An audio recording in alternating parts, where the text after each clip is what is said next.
টাকার বিনিময়ে তোমাকে নিজের গর্ভ ভাড়া দিতে হবে জায়রা। হবু বরের মুখ থেকে বিস্ফোরিত বাক্য শুনে থমকে যায় জায়রা। আচম্বিত এহেন শব্দ সহ্য করতে পারলাম না। মাথা ঘুরে পড়ে যেতে নিয়েও দেওয়াল আঁকড়ে নিজেকে সামলে নেয়। চোখের কোণে অশ্রুকণা জমাট বাঁধতে শুরু করলো। কি বললে? রিজওয়ান পুনরায় শান্ত বাক্যে বলল, তোমার গর্ভে আমার ভাইয়ের বাচ্চা ধারণ করতে হবে, যার বিনিময়ে তোমাকে নগদ 40 লাখ টাকা দেওয়া হবে। জায়রা কয়েক পা পিছিয়ে গেল, মুখ দুহাইতে চেপে ধরল। নিজের শ্রবণ অঙ্গকে বিশ্বাস করতে পারছে না। ভুল শুনল নাকি? কিন্তু দুইবার কি ভুল শোনা যায়? হয়তো যায়। আরেকবার প্রশ্ন করে দেখব। জায়রা পুনরায় থেমে থেমে জিজ্ঞেস করল, আমি টাকার জন্য নিজের গর্ভ ভাড়া দেব? রিজওয়ান এবার একটু কঠিন বাক্যেই বলল, বারবার এক প্রশ্ন করছো কেন? বললাম তো যে কোনো কিছুর বিনিময়ে তোমার গর্ভ আমার ভাইয়ের বাচ্চা ধারণ করতেই হবে। জায়রা এবার চিৎকার করে উঠল। সপাটে থাপ্পড় বসিয়ে দিল রিজওয়ানের গালে। পরপর দুটো থাপ্পড় দিয়েও ক্ষান্ত হলো না। দুই হাতে খাবলে ধরল রিজওয়ানের কলার। শরীরের সমস্ত শক্তি দিয়ে চেঁচিয়ে বলতে লাগলো, কুত্তার বাচ্চা তুই এই কথা উচ্চারণ করলি কিভাবে? এই তোর কি আমাকে রাস্তার মেয়ে মনে হয়? আমার বাবার কি টাকার অভাব পড়েছে যে আমি টাকা রোজগারের জন্য নিজের গর্ভ ভাড়া দেব? তাও আবার তোর ভাইয়ের জন্য? তোকে আমার এক্ষুনি খুন করে ফেলতে ইচ্ছে করছে। একটু দম নিয়ে পুনরায় বলল, এই তুই না আমাকে ভালোবাসতিস?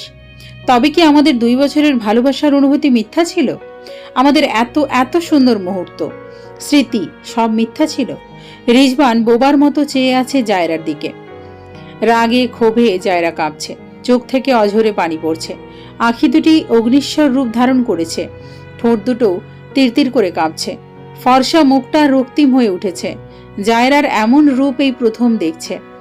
জায়রা তো সব সময় শান্তশিষ্ট স্বভাবের ছিল, আজ যেই নিজের সম্মানের আঘাত লাগলো তেমনি বাঘিনী রূপ ধারণ করলো। রিজওয়ান উত্তর দিতে ভুলে গেল। রাগে শরীর রি করে উঠল, তবুও নিজেকে সংযত রাখলো। শান্ত বাক্যে জায়রার থেকে নিজেকে ছাড়িয়ে নিতে নিতে বলে উঠল, শান্ত হও জায়রা, তুমি আমার হবু বউ, আমার ভালোবাসার মানুষ। তোমাকে এই কথাটা কেন বলেছি সেই কারণ জানতে চেয়েছ? জায়রা রক্তিম চোখে তাকালো, দাঁতে দাঁত চেপে জিজ্ঞেস করলো, কি কারণ শুনি? বলো। রিজওয়ান জায়রার কাঁধে হাত রাখতেই জায়রা হাত ছিটকে সরিয়ে নিল। রিজওয়ান এবার কিছুটা অসহায় বাক্যে বলা শুরু করলো, আজ ভাবি সুইসাইড করার চেষ্টা করছিল। জায়রা কিছুটা অবাক চোখে তাকালো রিজওয়ানের দিকে, প্রশ্ন করলো, কেন? রিজওয়ান সঙ্গে সঙ্গে বলল, একটা বাচ্চার জন্য আমার পরিবারে কি পরিমাণ অশান্তি তুমি জানো না জায়রা। আমার ভাইয়ের সংসার নষ্ট হওয়ার পথে। ভাবি প্রতিনিয়ত ডিপ্রেশনে ভুগছে। ভাইয়া ভাবির দুঃখে আমার বাবা মাও দিন শেষ হয়ে যাচ্ছে। শুধুমাত্র একটা বাচ্চার জন্য আমাদের পুরো পরিবারটা শেষ হয়ে যাচ্ছে জায়রা। কথাগুলো বলে রিজওয়ান কান্না করে দিল। জায়রা কিছুটা শান্ত হলো, কিন্তু তবুও রিজওয়ানের প্রস্তাবটা কিছুতেই মেনে নিতে পারছে না। কোনো মেয়ের পক্ষে কি মেনে নেওয়া সম্ভব? জায়রা কাট স্বরে জিজ্ঞেস করলো, কিন্তু তুমি আমাকে কেন এই প্রস্তাব দিলে? রিজওয়ান সাথে সাথে পাল্টা প্রশ্ন করলো, অন্য কোনো মেয়ে এমন প্রস্তাব মেনে নিত বলে মনে হয় তোমার? তাহলে তুমি কি করে ভাবলে আমি মেনে নেব? জায়রার পাল্টা প্রশ্নে রিজওয়ান কিছুটা থতমত খেয়ে গেল, তবুও পরিস্থিতি সামলে বলে উঠল, কারণ তুমি আমার বউ হতে যাচ্ছ। আমি কি আমার পরিবারকে বাঁচানোর জন্য কিছু করতে পারি না? তাই বলে নিজের বউয়ের গর্ভ ভাইয়ের বাচ্চা ধারণ করতে বলবে রিজওয়ান? জায়রার সাথে সাথে পাল্টা প্রশ্নে রিজওয়ান কিছুটা নড়ে চড়ে দাঁড়ালো। মনে মনে একবার নিজেই বলে উঠল, তুমি আমার তুরুপের তাস জান, তোমাকে কাজে লাগিয়ে টাকাগুলো হাতিয়ে নেওয়াই এখন আমার কাজ। রিজওয়ানকে চুপ থাকতে দেখে জায়রা পুনরায় উচ্চ বাক্যে রিজওয়ানকে প্রশ্নবিদ্ধ করল, চুপ করে থেকে আমার ধৈর্যের পরীক্ষা নিও না। কি চাও তুমি? তুমি কি আমাকে আদৌ ভালোবাসো? রিজওয়ান সাথে সাথে কান্নামাখা মুখশ্রী নিয়ে করুণ স্বরে বলল, দেখো জায়রা, তুমি আমার শখের নারী, আমার ভালোবাসার নারী। তোমার কি মনে হয় তোমাকে এই প্রস্তাবটা আমি শখে দিয়েছি? আমার ব্যক্তিগত নারী আমার বউয়ের গর্ভে অন্যের সন্তান জন্মাবে, এটা মেনে নেওয়া আমার জন্য খুব সহজ। আমারও কষ্ট হচ্ছে, বুকটা ফেটে যাচ্ছে, কিন্তু কি করব বলো? তুমি ছাড়া আমার তো আবদার করার কোনো জায়গা নেই। এখন তুমিও যদি আমাকে ফিরিয়ে দাও, আমি কোথায় যাব? কার কাছে যাব? জায়রার কেন যেন এই প্রথম রিজওয়ানের উপর বিরক্ত লাগছে, রাগ হচ্ছে প্রচন্ড। এই প্রথম রিজওয়ানকে বিশ্বাস হচ্ছে না, ওর চোখের পানিকে মিথ্যে মনে হচ্ছে। জায়রা রিজবানের কথায় গলে না গিয়ে স্পষ্ট বাক্যে জিজ্ঞেস করলো, তাহলে আমাকে কেন বললে টাকার বিনিময়ে গর্ভ ভাড়া দিতে হবে? রিজবান কথাটার জবাব আগেই তৈরি করে রেখেছিল, তাই সাথে সাথে উত্তর দিল, তোমার আর আমার একটা ভবিষ্যৎ আছে জায়রা। আমার ভাইয়ের যদি ছেলে হয় তাহলে তো আমার বাবার সমস্ত সম্পত্তির সিংহভাগ সেই পাবে। তাহলে পরবর্তীতে আমাদের সন্তানের ভবিষ্যৎ কি হবে? আমাদের কি নিজেদের সন্তানের কথা ভাবা উচিত না? জায়রা হাত দিয়ে রিজবানকে থামিয়ে দিল, চোখে চোখ রেখে কঠিন বাক্যে বলল, দুঃখিত মিস্টার রিজবান সিকদার, আমি আপনাকে বিয়ে করতে পারবো না। আজ এই মুহূর্তে দাঁড়িয়ে আমি আপনার সাথে সব প্রকার সম্পর্ক ছিন্ন করলাম। যে নিজের ভালোবাসার মানুষটাকে সম্মান করতে জানে তাকে অন্তত আমি স্বামী হিসেবে চাই না। স্বামী হতে হলে শুদ্ধতম পুরুষ হতে হবে, যার কাছে দুনিয়ার সবার আগে নিজের স্ত্রীর সম্মান অধিকার থাকবে। আপনাকে আমি চিনতে ভুল করেছি, তাই আজ সেই ভুল শুধরে নিলাম। আপনি ভালো প্রেমিক অবশ্যই, কিন্তু স্বামী হওয়ার যোগ্য নন। আসি বলেই জায়রা আর সেখানে এক মুহূর্তও দাঁড়ালো না, বড় বড় পা ফেলে রিজবানদের বাড়ি থেকে বেরিয়ে আসলো। চোখের কোণের জলটুকু গড়িয়ে পড়তে দিল না। জায়রা সবসময় বিশ্বাস করে অশ্রু মানুষকে দুর্বল করে দেয়, হাসি মানুষকে শক্ত বানিয়ে তোলে। রিজবান চেয়েও জায়রাকে আটকাতে পারেনি। জায়রা চলে যেতেই রিজবান রাগে হাত দুটো মুষ্টিবদ্ধ করে দেওয়ালে ঘুষি মারল। চিৎকার করে বলে উঠল, তোমাকে আমি ছেড়ে দেব না জায়রা। আমার সমস্ত প্ল্যান তো আমি এভাবে ভেঙে যেতে দিব না। তোমার জীবন যদি আমি নরক না বানিয়েছি তাহলে আমার নাম রিজবান সিকদার নয়। স্যার, মেয়েটার বিষয়ে সমস্ত খবর পেয়ে গেছি। মেয়েটার নাম রিয়ানা আফরিন জায়রা, বয়স 21, ঢাকা মেডিকেল কলেজের 2য় বর্ষের ছাত্রী। বাবার নাম মেজর জেনারেল আমির হোসেন। বলেই থামল নিলয়। নিলয়ের শেষ নামটা ভয়ে কাঁপাকাঁপি শুরু হলেও সামনে থাকা ব্যক্তিটার মধ্যে কোনো ভয় নেই, সংকোচ নেই। এমন কেন এই মানুষটা? নিলয় থামতেই উপস্থিত ব্যক্তিটি থমথমে গলায় জিজ্ঞেস করলো, আর কিছু? নিলয় কাঁপাকাঁপি স্বরে জবাব দিল, স্যার, মেয়েটার বিয়ে ঠিক হয়ে গেছে। কথাটা শেষ হতেই ব্যক্তিটি হঠাৎ দাঁড়িয়ে পড়ল। নিলয় ভয়ে এক পা পিছিয়ে যেতেই নিলয়কে শান্ত করতে ব্যক্তিটি শান্ত বাক্যে বলল, ভয় পাচ্ছ কেন? জীবনে সুস্থভাবে বাঁচতে হলে ভয় পাওয়া চলবে না। ভয় পেলে তো হেরে গেলে। ভয়কে জয় করতে হবে। তুমি ভুলে যেও না তুমি একটি দেশের সৈনিক। দেশপ্রেম করতে হলে সবার আগে নিজের ও পরিবারের জীবনের মায়া ত্যাগ করতে হবে, নয়তো এই পেশা তোমার জন্য না। বলেই এক পা সামনে এগিয়ে থেমে গেল। রহস্যময় স্বরে বলল, জায়রা শুধু ক্যাপ্টেন জাইহান চৌধুরীর। জাইহান ব্যতীত দ্বিতীয় পুরুষের জন্য সে কোনোদিন বউ সাজবে না। নিজের হবু বরকে অন্য মেয়ের সাথে ঘনিষ্ঠ অবস্থায় এক বিছানায় দেখে মাথা ঘুরে যায় জায়রার। চক্ষু দুটো কোটর ছেড়ে বেরিয়ে আসার উপক্রম। দরজায় ধাক্কা লাগতেই রিজবান ঘুরে তাকায় দরজার দিকে। জায়রাকে দেখেই ছিটকে মেয়েটাকে বুকের উপর থেকে ফেলে দিয়ে লাফিয়ে উঠে বসে পড়ল। মেয়েটা আচমকে এমন অবস্থা দেখে কিছু বুঝে উঠতে পারল না। জায়রাকে দেখে কিছুটা অবাকও হলো।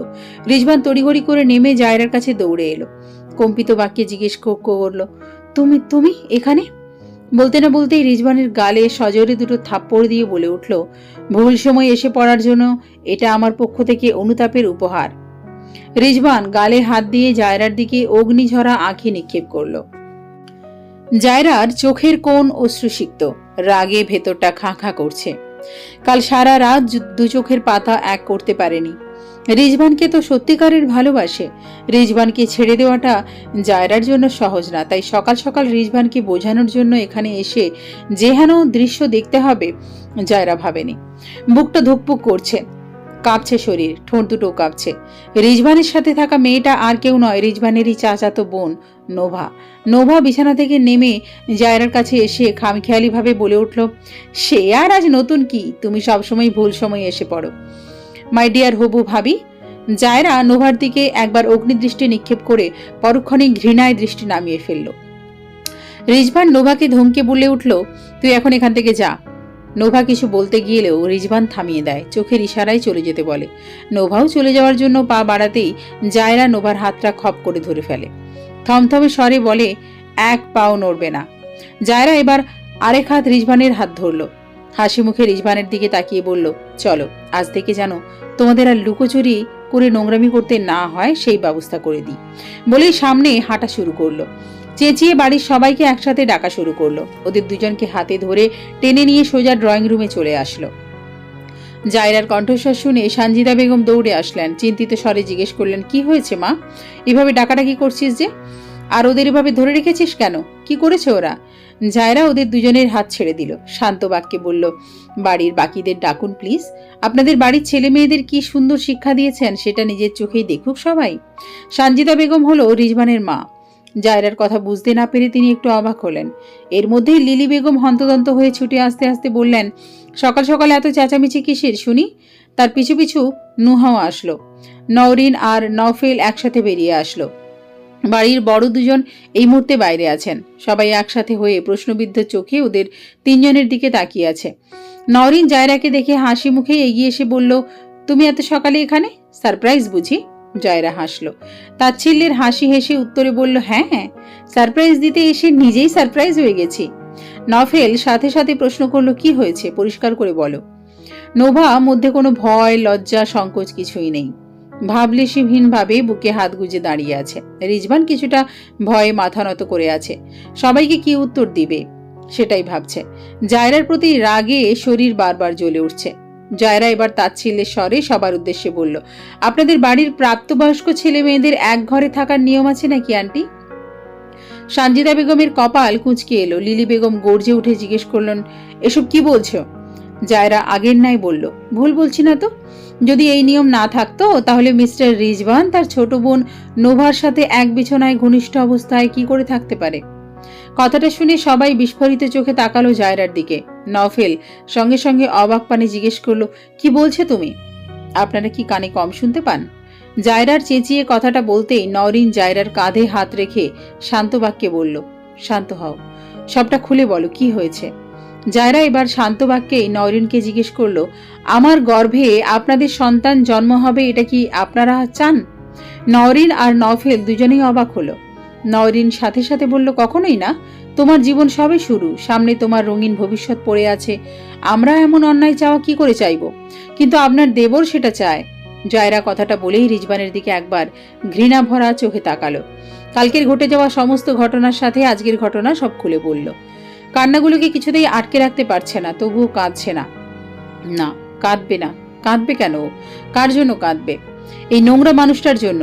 ছি, কখনোই না। জায়রার এখন নিজের প্রতি রাগে মাথা ফেটে যাচ্ছে। কোন মোহে ডুবেছিল ও এতদিন? কোন মোহে ডুবে কালকের পর আবার আজ রিজভানের সাথে সম্পর্ক করতে এসেছিল? নফেল সবটা শুনে রিজভানের গালে সজোরে থাপ্পড় বসিয়ে দেয়। রিজভানের কলার চেপে ধরে চেঁচিয়ে জিজ্ঞেস করে, এই, তোকে আমরা বলেছি জায়রাকে এমন প্রস্তাব দিতে? বল, বলেছিলাম? তুই কি করে পারলি জায়রার মতো মেয়েকে এমন প্রস্তাব দিতে? আঙ্কেল যদি একবার জানে তাহলে তোকে আজীবন কোথায় পচে গলে মরতে হবে আল্লাহ জানেন। তোকে তো আমার ভাই বলতেও লজ্জা করছে। কিভাবে পারলি মেয়েটাকে ঠকাতে? 2 দিন পর যে তোর বউ হতে তুই তাকে ঠকালি? ছি, ধিক্কার তোকে। লিলি বেগম হিংস্র বাহিনীর মতো এগিয়ে আসলেন। নোভার চুলের মুঠি ধরে 2টা থাপ্পড় বসিয়ে দিল। গলা চেপে ধরে বললেন, তোর মতো মেয়েকে মেরে ফেলাই উচিত। অসভ্যই তোর মেয়ে। তোকে এই শিক্ষা দিয়েছে আমরা? সানজিদা বেগম ছেলের এসব কীর্তিকলাপ শুনে নিজেকে সামলে রাখতে পারলেন না। মাথা ঘুরে পড়ে যেতে গেলে নওরিন তড়িঘড়ি করে ধরে ফেললেন। সোফায় নিয়ে বসাতেই তিনি কান্নারত স্বরে বললেন, বৌমা, বিয়ের সব আয়োজন করা শেষ, সবাইকে জানানো শেষ, আর এখন এসব? তোমার বাবাকে কি জবাব দেব আমি? আমাদের মান সম্মান যে আর থাকলো না। জায়রা সানজিদ বেগমের দিকে এগিয়ে গেল, তার পায়ের কাছে হাঁটু গেড়ে বসল। তার হাত দুটো নিজের হাতের মুঠোয় নিয়ে বলল, আন্টি, আমাকে ক্ষমা করবেন। আমি আপনার ছেলেকে কিছুতেই নিজের জীবনসঙ্গী হিসেবে মেনে নিতে পারবো না। আপনারা সবাই আমাকে অনেক ভালোবাসা দিয়েছেন, তার জন্য আমি কৃতজ্ঞ, কিন্তু এই বিয়েটা করতে বলবেন না। সানজিদা বেগম জায়রার মাথায় হাত রেখে বলল, তোকে আমি এই বিয়ে করতে কখনোই বলবো না। আমি একটা মেয়ে হয়ে আর একটা মেয়ের ক্ষতি চাইব এমন নিকৃষ্ট আমি নই রে মা। তুই নিজের জীবনটা নিজের মতো করে গড়বি। আমার ছেলে কাঁচ পেয়ে হীরাকে পায়ে ঠেলেছে। যেদিন সেই কাঁচে ওর হাত কাটবে সেদিন বুঝবে। জায়রা প্রত্যুত্তরে মুখে হাসি টানার চেষ্টা করে উঠে দাঁড়ালো। রিজবানের মুখোমুখি হয়ে আঙুল তুলে বলে উঠল, আমাকে ঠকানোর শাস্তি তুই পাবি। খুব শীঘ্রই আমি বউ সাজব, তবে তোর মতো নিকৃষ্ট পুরুষের জন্য না, কোনো এক শুদ্ধতম পুরুষের জন্য। বলেই এগিয়ে যাওয়ার জন্য পা বাড়াতেই রিজবান জায়রার হাত চেপে ধরল। শাসিয়ে বলে উঠল, আমাকে সবার সামনে এভাবে হেনস্থা করার জন্য তোমার জীবন আমি নরক করে দেব, মাইন্ড ইট। নফেল কথাটা শুনে সাথে সাথে রিজবানের দিকে ঘুষি ওঠাতেই জায়রা থামিয়ে দিল। রিজবানের উদ্দেশ্যে বলল, তোর মতো কাপুরুষের থেকে এটাই আশা করা যায়, বলে যাস না আমি কে। কি আমার পরিচয়? মেয়ে মানুষ হলো আগুন, সেই আগুনের সাথে খেলতে গেলে জ্বলে পুড়ে মরতে হয়। বলেই রিজবানের থেকে হাতটা হ্যাঁচকা টানে ছাড়িয়ে নিয়ে করুণ স্বরে বলে উঠল, তুমি আমাকে ভালোবাসোনি রিজবান, কোনোদিন ভালোবাসোনি। আমাকে ভালো না বাসার আফসোস একদিন তোমায় কুরে কুরে খাবে। আর এক পাও দাঁড়ালো না, দৌড়ে বেরিয়ে গেল বাড়ি থেকে। আজ থেকে ভালোবাসা শব্দটার উপর এক আকাশসম ঘৃণা জন্মালো। স্যার, শহরের আনাচে কানাচে ইদানিং বড্ড বেশি ধর্ষণের শিকার হচ্ছে মেয়েরা। আমরা কেন এই সমস্যাটার কোনো সমাধান করছি না? আজ হয়তো আমার প্রতিবেশী, আমার দেশের কেউ ধর্ষণ হচ্ছে, কাল যে আপনার মেয়ে বউ ধর্ষণ হবে না তার কি গ্যারেন্টি? কথাগুলো শুনেই আমির হোসেন কিছুটা রাগান্বিত চোখে তাকালো জাইহানের দিকে। জাইহান সে দৃষ্টিতে ভয় না পেয়ে বরং আগের ন্যায় শক্ত বাক্যে বলল, আপনার পরিবারকে উদাহরণস্বরূপ ব্যবহার করায় আপনার রাগ হচ্ছে, আমি বুঝতে পারছি। তাহলে ভাবুন স্যার, যদি বাস্তবে এমন হয় তাহলে কি হবে? আমির হোসেনের মুখে এবার কিছুটা চিন্তার ছাপ পড়ল।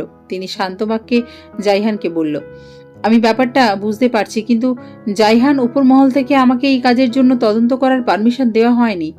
জাইহান হাসল, তাচ্ছিল্যে হেসে বলল, স্যার, আমরা বোধহয় ভুলে যাচ্ছি আমরা দেশপ্রেমিক। আমাদের কাজ হলো দেশের শান্তি বজায় রাখা, দেশকে সুরক্ষা প্রদান করা। আমরা কি এই শপথ নিয়েছিলাম স্যার? আমার চারপাশে আমার মা বোনেরা ভালো নেই, অন্তত এই মুহূর্তে আমি চুপ করে থাকতে পারবো না।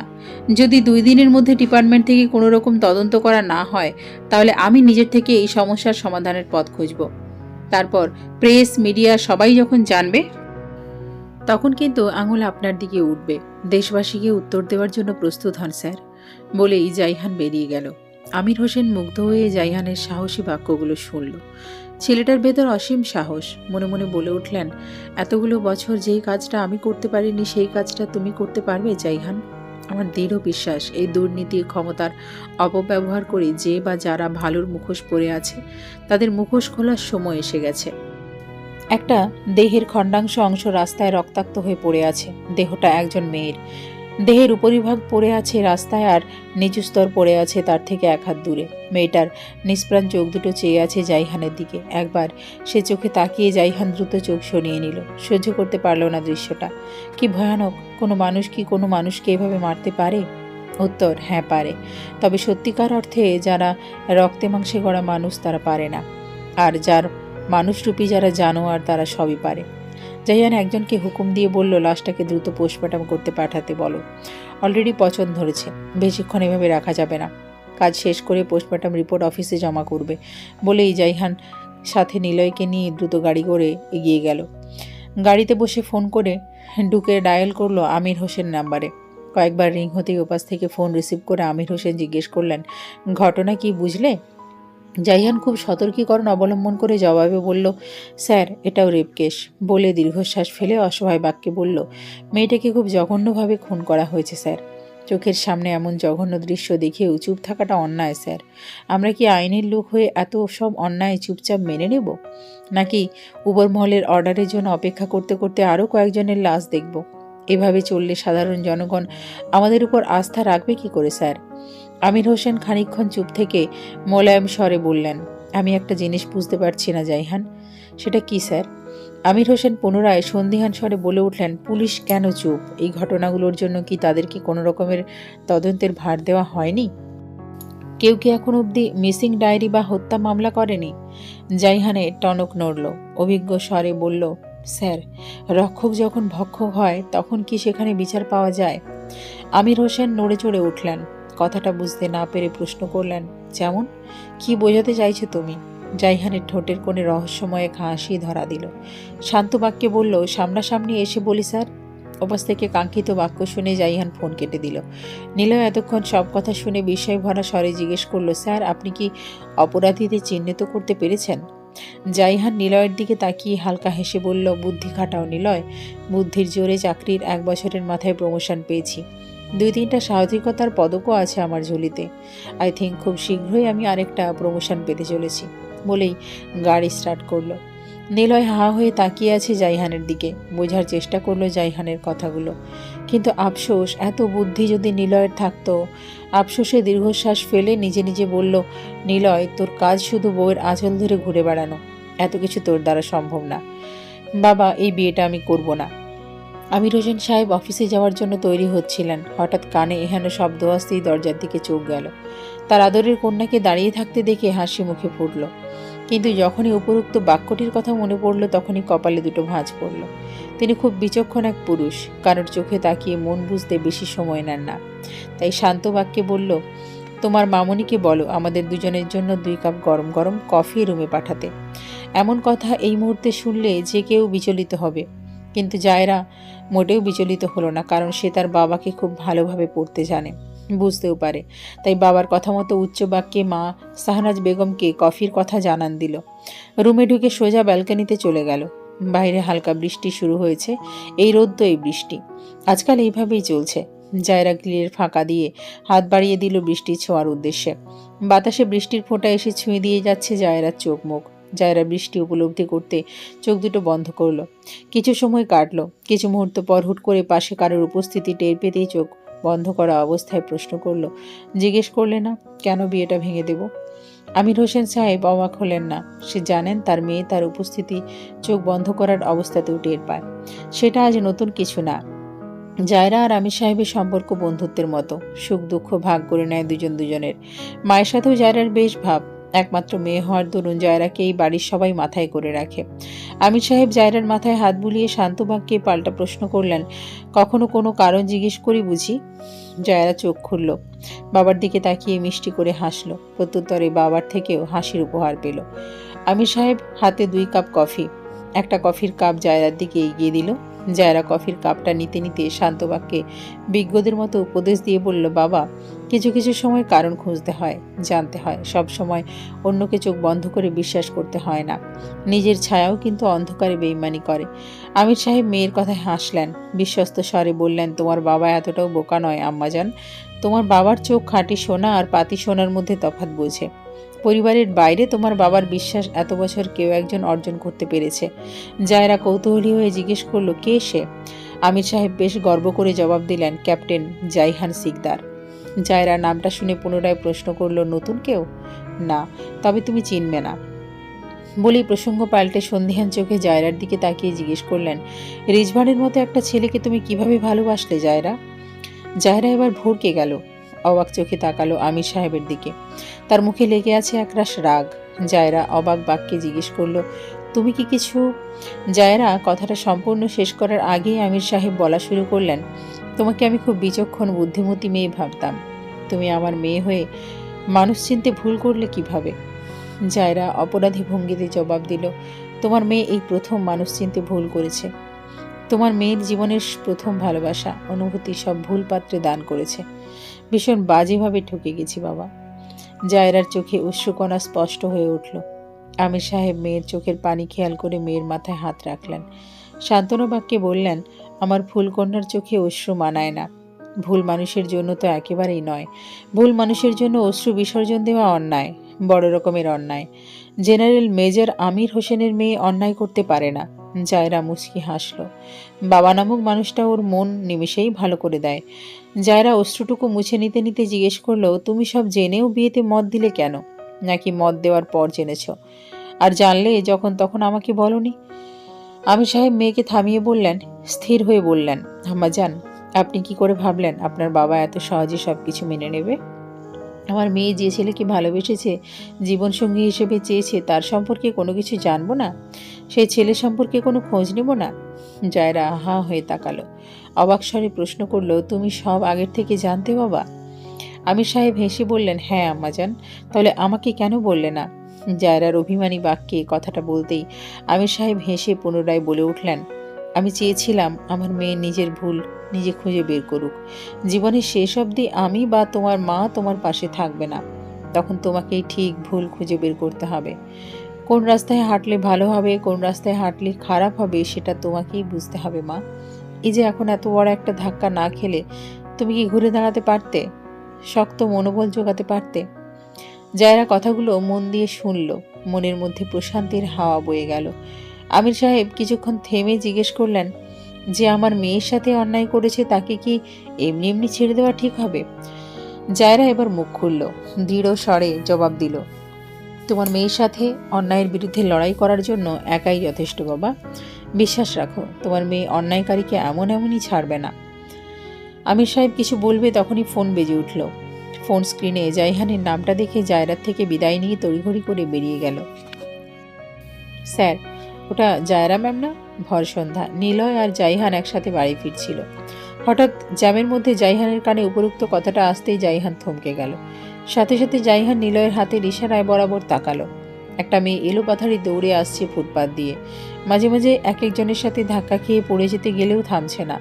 লম্বা চুলগুলো বাতাসের দাপটে খোঁপা ছেড়ে বেরিয়ে আসলো। সাথে সাথে চুলগুলো দুই দিকে দোল খাওয়া শুরু করলো। পায়ের গোড়ালি সমান চুলগুলো জায়রার জামার সাথে পেঁচিয়ে যেতেই জায়রা মুখ থুবড়ে পড়ল রাস্তায়। জাইহান এই দৃশ্যটা দেখার জন্য একদম প্রস্তুত ছিল না। জায়রা পড়ে যেতেই জাইহান দূর থেকে চিৎকার করে উঠল। গাড়ি থেকে নেমে দৌড়ে গেল সেদিকে। মিনিটের মাথায় ছোটখাটো একটা ভিড় জমল সেখানে। ভিড় ঠেলে জাইহান সামনে যেতেই দেখল জায়রা জ্ঞান হারিয়েছে। ঠোঁট, মুখ, গলাসহ হাতের বেশ কিছু জায়গায় ক্ষত। জায়রার এহানা অবস্থা দেখে জাইহান কয়েক সেকেন্ড নিস্তব্ধ হয়ে গেল। মস্তিষ্ক কাজ করা বন্ধ করে দিল। হৃৎপিণ্ডটা বোধ হয় ঢিপ ঢিপ করে বাজছে নাকি থমকে আছে। মন প্রশ্ন করল, কি হয়েছে আমার রূপবতীর? কোনো অঘটন ঘটেছে নাকি? আমার হবু বউয়ের শরীরে স্পর্শ করার সাহস আপনাকে কে দিয়েছে? জাইহান জায়রাকে কোলে তুলে সবেমাত্র গাড়ির সামনে এসেছে। তৎক্ষণাৎ এহানের শব্দ শুনতেই ঘুরে তাকালো। 25 থেকে 26 বছর বয়সে একজন ছেলেকে দেখে ভুরু কুঁচকে তাকালো। বিস্মিত হওয়ার ভান করে শান্ত বাক্যে প্রশ্ন করল, দুঃখিত, কিন্তু আপনি কে? রিজভান জাইহানের প্রশ্নে রাগান্বিত স্বরে জবাব দিল, আমি জাইহার হবু বর। জাইহান কথাটা শুনে মুচকি হাসল। ভাবলেশীনভাবে জবাব দিল, দুঃখিত, এই মুহূর্তে আমি আপনাকে পাত্তা দিতে পারছি না। বলেই জায়রাকে গাড়িতে তুলে নিজেও উঠে বসলো গাড়িতে। জায়রাকে এক হাতে বুকে চেপে ধরল। গম্ভীর বাক্যে নিলয়কে আদেশ করলো, গাড়ি স্টার্ট করো। সিএমএইচ ছাড়া অন্য কোথাও গাড়ি থামবে না, ক্লিয়ার? নিলয় নিচু স্বরে ইয়েস স্যার বলতে বলতে গাড়ি স্টার্ট করলো। জাইহান এক পলক রিজভানের দিকে তাকিয়ে চোখ দিয়ে কিছু রহস্যময় ইশারা করে গেল। রিজভান রাগে বিড়বিড় করে বলে উঠল, তোর প্রাণ ভোমরা জায়রাকে খুব শীঘ্রই আমি আমার করে নেব। সিএমএইচের জরুরি বিভাগের সামনে এসে গাড়ি থামাতেই জাইহান নিলয়কে বলল, ভেতরে ডাক্তার মনিকা ম্যাম আছেন নাকি একটু দেখো। নিলয় আদেশ পেয়ে দৌড়ে ভেতরে গেল। জায়রার দিকে তাকাতেই জাইহানের বুকটা কেঁপে উঠল। মেয়েটা কেমন নিষ্প্রাণ হয়ে আছে, কি হয়েছে ওর? এই অবস্থা কি করে হলো? কেন যেন খুব ভয় হচ্ছে। বুকের ভেতরে তোলপাড় শুরু হয়েছে। জায়রার বাবাকে কি একটা খবর দেওয়ার প্রয়োজন? হ্যাঁ, অবশ্যই প্রয়োজন ভেবে জায়রাকে এক হাতে বুকে চেপে ধরে অন্য হাতে ফোন বের করে ডায়াল করলো আমির সাহেবের নাম্বারে। রিসিভ হতেই জাইহান খুব শান্ত স্বরে বলল, স্যার একবার সিএমএইচ আসতে পারবেন? একটু জরুরি দরকার ছিল। ওপাশ থেকে আমির সাহেব চিন্তিত বাক্যে জিজ্ঞেস করলো, কেন, কার কি হয়েছে? জাইহান পুনরায় বলল, স্যার আপনি একটু কষ্ট করে আসুন, এখন কিছু বলতে পারছি না। বলেই জাইহান ফোন রেখে দিল। জায়রার মাথায় হাত বুলিয়ে দিল আলতো করে। জাইহানের হাত কাঁপছে চিন্তায়, বুক কাঁপছে ভয়ে। কি আশ্চর্য, ক্যাপ্টেন জাইহান চৌধুরী ভয় পাচ্ছে? এই প্রথম নাকি এর আগেও এমন হয়েছিল? এর মধ্যেই টের পেল জায়রা নড়ছে, তার মানে ওর জ্ঞান ফিরছে। জাইহান দ্রুত জায়রাকে বুক থেকে সরিয়ে দিল। সিটের সাথে আলতো করে ঠিক করে বসিয়ে দিতে দিতে ডাকতে শুরু করলো, শুনছ, এই যে, আচ্ছা কি নামে সম্বোধন করা যায়? মেয়েটা তো সব দিকে পারফেক্ট। এলোকেশী কন্যা নাকি রূপবতী নাকি নাম ধরে? উফ, এত এত কনফিউশনে জাইহান জীবনে পড়েনি। অনেক ভেবে ঠিক করলো নাম ধরেই ডাকবে। জায়রা ইতিমধ্যে অল্প অল্প করে চোখ খুলছেন, অস্পষ্ট স্বরে বলছে কিছু, কিন্তু শুনতে পারছে না জাইহান। তাই একটু কাছে গেল, জায়রার কাছে ঘেঁষে শোনার চেষ্টা করলো কি বলছে। জায়রা অস্পষ্ট স্বরে থেমে থেমে বলছে, তুমি এত বাজে কেন, কেন এত বাজে তুমি? আর কিছু শুনতে পারল না। ঢলে পড়ল জাইহানের বুকে। জাইহান দ্রুত জায়রাকে সামলে নিল। পুনরায় জ্ঞান হারিয়েছে মেয়েটা। কাকে বাজে বলছিল? নিশ্চয়ই চেনা কেউ, নয়তো তুমি বলা সাজে না। তাহলে কি তখনের ছেলেটা? জাইহানের মস্তিষ্কে কথাটা জানান দিতেই জাইহানের টনক নড়ল, বিড়বিড় করে বলে উঠল, যে হাত আমার ফুলকে বাজেভাবে স্পর্শ করেছে সে হাতকে আমি আস্ত রাখবো না। নিলয়ের অপেক্ষা না করে জাইহান নিজেই জায়রাকে কোলে তুলে গাড়ি থেকে নেমে পড়ল। ডাক্তারের কেবিনের সামনে গিয়ে দরজার সামনে থাকা দায়িত্বরত একজন সৈনিককে বলল, ম্যাম ভেতরে আছেন? একটু এমার্জেন্সি। সৈনিক ব্যক্তি জাইহানকে সালাম দিয়ে জবাব দিল, ম্যাম একটু ব্যস্ত আছেন, আপনি ওনাকে বেডে নিয়ে শুইয়ে দিন, আমি ম্যামকে জানাচ্ছি, প্লিজ একটু তাড়াতাড়ি করুন। অনুরোধ বাক্যে কথাটা বলে জাইহান জায়রাকে নিয়ে গিয়ে একটা বেডে শুইয়ে দিল। জায়রা কিছু চুল ছিঁড়ে জাইহানের হাতে পেঁচিয়ে আছে। জাইহান একবার অসহায় চোখে জায়রার দিকে তাকিয়ে চোখ নামিয়ে ফেলল। নিজেকে সামলানো কঠিন হয়ে যাচ্ছে। ইচ্ছে করছে জায়রাকে বুকের ভেতর শক্ত করে জড়িয়ে ধরতে। কে এই কাজ করেছে? কে? এর মধ্যে পেছন থেকে মেয়েলি স্বর শুনতে পেল জাইহান। Any problem? জাইহান পেছন ঘুরে মনিকা বেগমকে দেখে মুখে কোনো রকমে হাসি টানার চেষ্টা করলো। তা দেখে মনিকা বেগম ছেলের কাঁধে হাত রেখে হাসি মুখে বললেন, মায়ের সামনে সন্তানরা কখনো নিজের ভেতরের যন্ত্রণা মুখে হাসি টেনে চাপা দিতে পারে না। তা শুনে পেছন থেকে নিলয় চকিতে তাকালো। ডক্টর মনিকা জাইহানের মা? কই, আগে তো জানতাম না। দূর, জন্ম কি করে? জাইহান কখনো নিজের পরিবার নিয়ে বাইরে কথা বলে না। জাইহান মনিকা বেগমের কথার পৃষ্ঠে বলল, মা, জায়রাকে দেখো আগে। মনিকা বেগম জায়রার পাশে গিয়ে আগে পালস চেক করলো। জাইহান কিছুটা উদ্বিগ্নতার স্বরে বলে উঠল, ওর জ্ঞান ফিরছে না কেন মা? মনিকা বেগম ছেলের উদ্বিগ্ন স্বর শুনে শান্ত বাক্যে বললেন, ফিরবে, তবে এখন না। এখন ওর জ্ঞান ফিরলে সেটা মঙ্গলজনক হবে না। বলেই তিনি নার্সকে একটা ইঞ্জেকশন দেওয়ার জন্য আদেশ করলেন। অতঃপর তিনি জাইহানকে নিয়ে নিজের কেবিনে চলে আসলেন।